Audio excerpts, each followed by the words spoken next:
कहते हैं कि दुनिया में मन सबसे शक्तिशाली चीज होता है। अगर किसी चीज को तुम पूरे मन से चाह लो तो तुम उसे हासिल कर सकते हो। ये मैं नहीं कहती, यह सभी महापुरुषों का कहना है। लेकिन अगर यह सत्य है तो हम जो अपने मन से चाहते हैं वह हमें हासिल क्यों नहीं होता। भाई, कोई भी इंसान अपने मन में तो दुखी नहीं चाहेगा ना, लेकिन वो रहता तो दुखी है। हर इंसान अपने मन से तो कामयाब होना चाहता है, खूब पैसे कमाना चाहता है, लेकिन फिर भी वह कामयाब नहीं होता। भला ऐसा दुनिया में कौन इंसान होगा जो अपने मन में यह चाहेगा कि मैं नाकामयाब रहूं या पैसा ना कमाऊं। सोचने की बात है। तो इनमें दो चीज़ सामने निकल कर आती है, या तो वह महापुरुष गलत थे जिन्होंने यह बात बोली कि मन से चाही हुई चीज़ हासिल हो जाती है, या फिर हम गलत हैं। आज की इस कहानी में मैं आपको बताने वाली हूँ, उसमें आपको एक ऐसा मंत्र मिलेगा, उसे समझने के बाद आपको एक ऐसा मंत्र का पता चलेगा जिससे आप यह समझ पाएंगे कि अपने मन से कोई भी चीज़ कैसे कराई जाती है, अपने मन में किसी भी बात का बीज कैसे बोया जाता है। यह इस कहानी से आपको अच्छी तरह से समझ में आ जाएगी, और इससे आप यह भी समझ पाएंगे कि आकर्षण का नियम, लॉ ऑफ अट्रैक्शन कैसे काम करता है। कहानी छोटी सी है लेकिन बहुत ही गहरी है। इस कहानी से आप पूरा लास्ट तक सुनिएगा, तभी आप इस कहानी का लाभ उठा पाएंगे। और अभी तक आपने हमारे चैनल को सब्सक्राइब नहीं किया है तो प्लीज़ हमारे चैनल को सब्सक्राइब कर दीजिए, वीडियो को लाइक कर दीजिए। समय व्यर्थ न करते हुए कहानी को स्टार्ट करते हैं। एक बार की बात है, एक आदमी के जीवन में दुख ही दुख थे। वह जो भी काम करता उस बेचारे का काम पूरा ही नहीं होता। घर में आता तो घर में कलेश बना रहता, किसी से कोई मदद मांगता तो कोई उसकी मदद नहीं करता। ऐसा लगता था कि चारों तरफ से उसके ऊपर दुखों का पहाड़ टूट पड़ा है। उसे समझ नहीं आ रहा था कि मैं इन दुखों से कैसे पार पाऊँ। वह दिन रात यही सोचता रहता था कि अपने दुखों से छुटकारा कैसे पाना है। इसी कारण वे रात में सो भी नहीं पाता था। उसके आंखों के नीचे बड़े बड़े काले घेरे बन गए थे, जो इस बात का प्रतीक थे कि वह आदमी कितना दुखी है और कितना चिंतित है। कभी कभी तो उसके मन में आत्महत्या करने के भी ख्याल आते थे, लेकिन अपने परिवार की चिंता करके वह यह कदम नहीं उठा पाता। वह इतना दुखी हो गया कि उसने निर्णय लिया कि वह इन दुखों से छुटकारा पाकर ही रहेगा। इसके लिए उसे कितनी भी मेहनत करनी पड़े, कुछ भी करना पड़े, चाहे अंगारों पर चलना पड़े, लेकिन इन दुखों से छुटकारा हासिल करके रहेगा। ऐसे ही एक दिन उसने अपने मित्र से पूछा कि मैं अपने जीवन को कैसे सुधारूं। उसके मित्र ने उसे बताया कि तुम किसी बाबा के पास जाओ। बाबा के पास ऐसा मंत्र होता है जिससे सारे दुख मिट जाते हैं, जीवन खुशियों से भर जाता है और धन संपदा भी हासिल होती है। तुम ऐसे किसी बाबा को ढूंढ लो, बस तुम्हारा काम बन जाएगा। उस आदमी के मन में यह बात पूरी तरह से पक्की बैठ गई कि कोई बाबा ही मेरा दुख दूर कर सकता है, और इसलिए उसे किसी भी बाबा के बारे में पता चलता तो वह उस बाबा के पास पहुंच जाता, उस बाबा को अपनी समस्या बताता और उससे उसका समाधान पूछता और कहता कि बाबा, मैं कुछ भी करने के लिए तैयार हूँ, लेकिन मेरी इन समस्याओं से मुझे छुटकारा दिला दीजिए। आप जो कहेंगे वह करूँगा, लेकिन मेरे जीवन को सुधार दीजिए। बाबा उसे कुछ टोने टोटके बताते थे करने के लिए, और बदले में दान दक्षिणा ले लेते थे कि यह टोना टोटका करने के बाद आपके घर में शांति और सुख बनी रहेगी। बस इस टोने टोटके को तुम्हें पूरी विधान और विधि के साथ संपन्न करना है। आदमी घर लौटकर पूरी विधि के साथ टोने टोटके करने लगा, लेकिन बहुत टोने टोटके करने के बाद भी उसके जीवन में कुछ बदलाव नहीं आया। इसके विपरीत उसका जीवन और ज़्यादा दुखी हो गया। बाबा उसे टोना टोटका देते थे, बदले में उससे दान दक्षिणा ले लेते थे, जिससे उसका धन में धीरे धीरे खत्म होने लगा, कमी आने लगी। इससे उसके जीवन में दुख और ज़्यादा बढ़ गया। तब उसे लगा कि बाबाओं के पास जाने से तो मेरा दुख और बढ़ रहा है, मुझे क्या करना चाहिए, बाबाओं के पास जाऊं या ना जाऊं। फिर एक दिन एक आदमी ने उसे बताया कि तुम अपने घर में किसी पंडित को बुलवाकर हवन करा लो।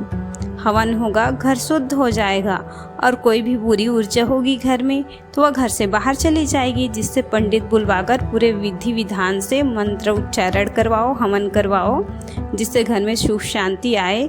उस आदमी के बात उसकी मन में बैठ गई और उसने एक पंडित को अपने घर पर बुलवाकर हवन करवा दिया। हवन अच्छी तरह से संपन्न हुआ। बदले में पंडित ने अच्छी दान दक्षिणा ली और उसके बाद वहाँ से विदा हो गया। लेकिन कुछ दिनों के बाद उस आदमी को महसूस हुआ कि जीवन में अभी भी कोई बदलाव नहीं आया है। अब वह आदमी पूरी तरह से दुखी हो गया और ज़्यादा परेशान हो गया।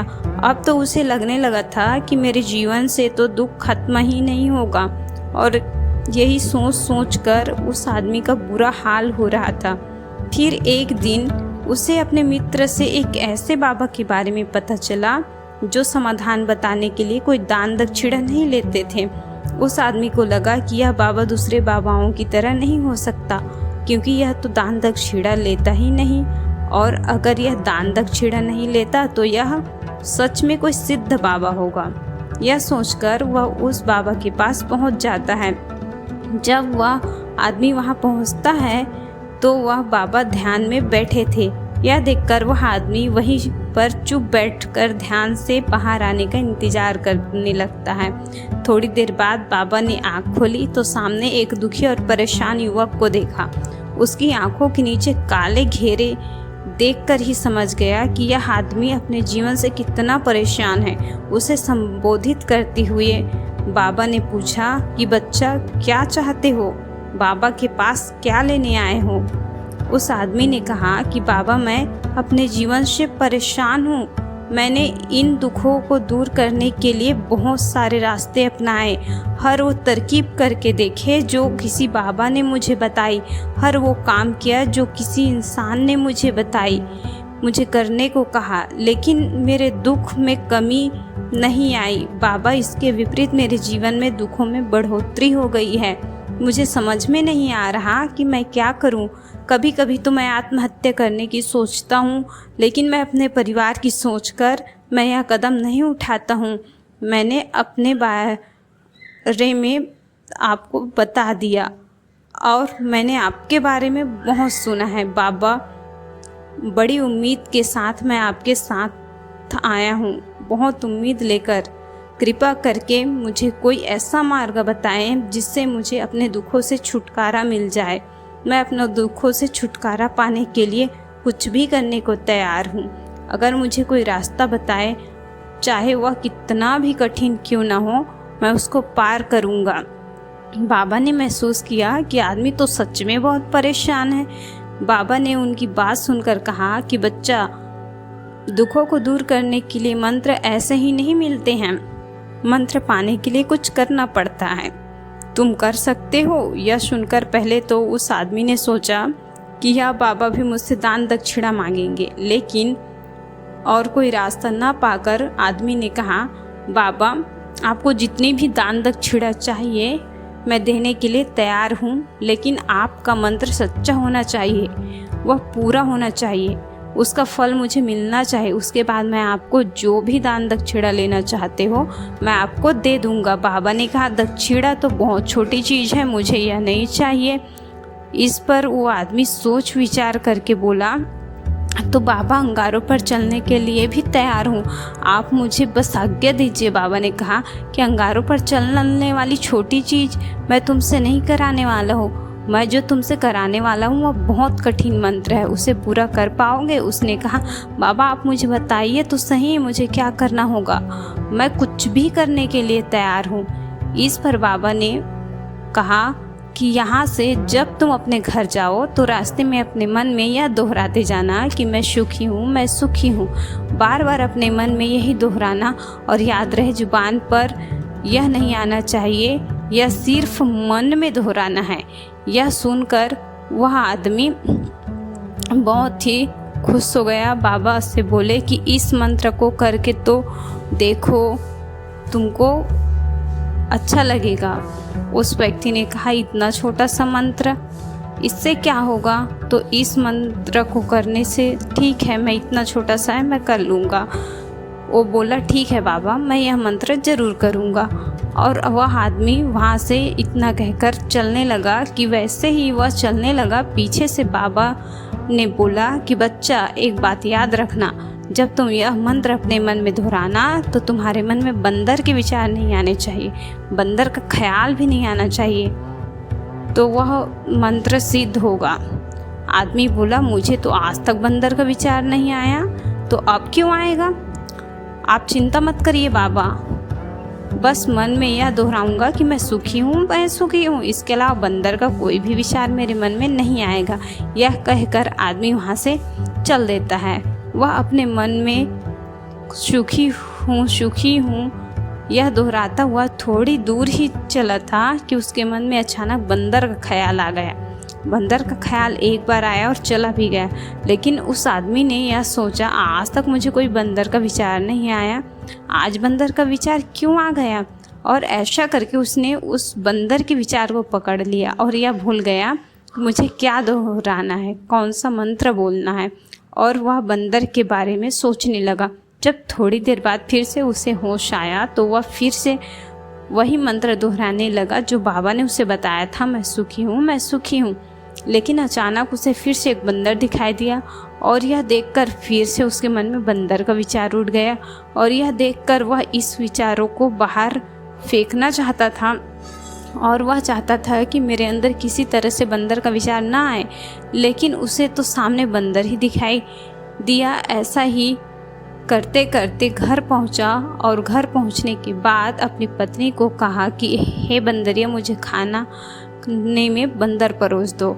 और जब उसे एहसास हुआ कि उसने क्या बोल दिया तो वह अपने बाल नोचने लगा और दीवारों में सर मारने लगा कि आज तक मुझे बंदर का कोई विचार नहीं आया और आज मुझे क्या हो गया है कि मुझे हर जगह बंदर ही बंदर नज़र आ रहे हैं, यह कैसी माया है। यही सोच कर वह आदमी रात भर सो नहीं पाया, रात भर करवटें बदलता रहा और सुबह उठते सीधे बाबा के पास पहुंच गया और उसके चरणों में गिर कर कहा कि बाबा, पता नहीं क्या चमत्कार हो रहा है, आज तक मुझे बंदर का कोई विचार नहीं आया, लेकिन कल से जब से आप मुझसे कहे हैं कि बंदर का विचार नहीं आना चाहिए, तब से मुझे हर जगह बंदर ही बंदर नज़र आ रहे हैं।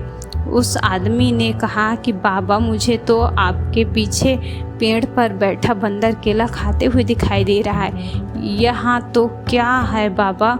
यह सुनकर बाबा हंसने लगे। हाँ बच्चा, मन का जाल एक ऐसा जाल है जिसे समझ पाना इतना आसान नहीं है। बंदर तो तुम्हारे रास्ते में पहले भी आते थे, जब तुम मेरे पास आए थे तो इन्हीं पेड़ों पर बंदर घूम रहे थे, लेकिन तब तुम्हारे ध्यान में यह बंदर नहीं था, तब तुम्हारे ध्यान में सिर्फ दुख थे। इसके बाद बाबा ने उसे बताया कि बच्चा, हम जिस चीज़ से दूर भागना चाहते हैं वह चीज़ हमारे मन में बहुत गहरे में प्रविष्ट हो जाती है और हमारे अंतरात्मा में समा जाती है।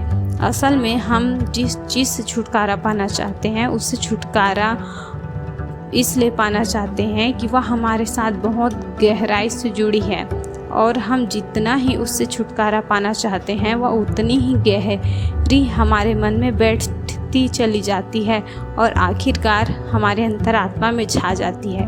ऊपर से तो हम चाहते हैं सुखी होना कि मैं सुखी हूँ, सुखी हूँ, हमारे होंठ भी यह बोलते रहते हैं, लेकिन हमारे मन में दुख समाये होते हैं, हमारे विचारों में, हमारे मन में दुख ही दुख दिखाई देता है।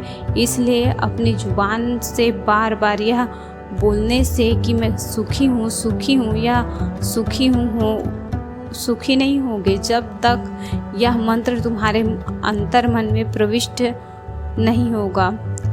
इस तरह आदमी ने पूछा कि बाबा, लेकिन यह मंत्र हमारे अंतर आत्मा में प्रविष्ट कैसे होगा? यह सुनकर बाबा ने कहा कि बच्चा, अपने दुखों से लड़ना बंद कर दो। जब तक तुम अपने दुखों को दूर करने की सोचते रहोगे तब तक वो दुख तुम्हारे से चिपके रहेंगे, तब तक वो दुख तुम्हारे अंतरात्मा पर अपना राज बनाए बैठे रहेंगे।